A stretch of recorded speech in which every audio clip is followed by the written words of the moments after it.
महाराष्ट्र शासनानं सर्वोच्च न्यायालयाच्या निर्देशानुसार आणि शासन निर्णयानुसार समग्र शिक्षा अंतर्गत कार्यरत विशेष शिक्षकांच्या समायोजनाची प्रक्रिया आणि आदेश जारी करूनही प्रत्यक्ष अंमलबजावणी दप्तर दिरंगाईमुळे रखडल्यानं अनेक शिक्षकांवर अन्याय होत असून सेवा ज्येष्ठता व हक्कांचा विचार होणं गरजेचं असताना देखील समायोजनाच्या मागणीनंतर वारंवार निवेदन देऊनही कार्यवाही होत नसल्यानं अखेर सेवा ज्येष्ठतेनुसार 86 पात्र विशेष जिल्हा परिषद आणि महापालिकेच्या शिक्षकांनी बेमुदत आंदोलनाचं हत्यार उपसलंय। मागण्या मान्य होत नाही तोपर्यंत बेमुदत उपोषण सुरू राहणार असल्याचा इशारा यावेळी शिक्षकांकडून देण्यात आला आहे। मी संदीप निकम, विशेष शिक्षक। 8 ऑक्टोबर 2024च्या शासन निर्णयामुळे प्रत्येक केंद्राला एक विशेष शिक्षक या पद्धतीने समायोजनाचे जे शासन निर्णय झालेला आहे त्यात अनुसरून पोट नियम आणि पोटपत्र आयुक्तांचे जे आलेले आहेत त्या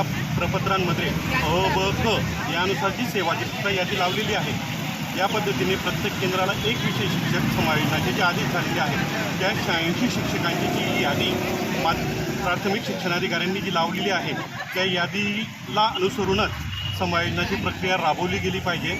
या ठिकाणी आम्ही आज 3 दिवस साखळी उपोषणाचं हत्यार घेतलेलं आहे।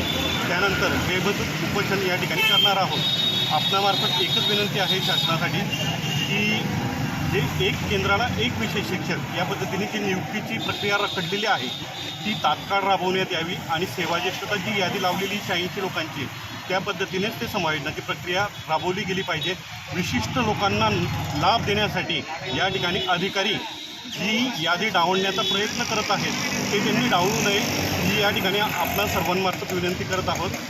लवकरात लवकर समायोजनाचे आदेश पारित व्हावेत ही आपल्यामार्फत विनंती करत आहोत। यावेळी वीरेंद्र सूर्यवंशी, अमरदीप वानखेडकर, गोकुल पाटील, अनिल पाटील, विलास पाटील, विशाल सिसोदे, गोरखनाथ कानडे, पंडित कडरे, ललित भामरे, हिरालाल चव्हाण यांच्यासह शिक्षक आणि शिक्षिका मोठ्या संख्येनं या आंदोलनात उपस्थित होते।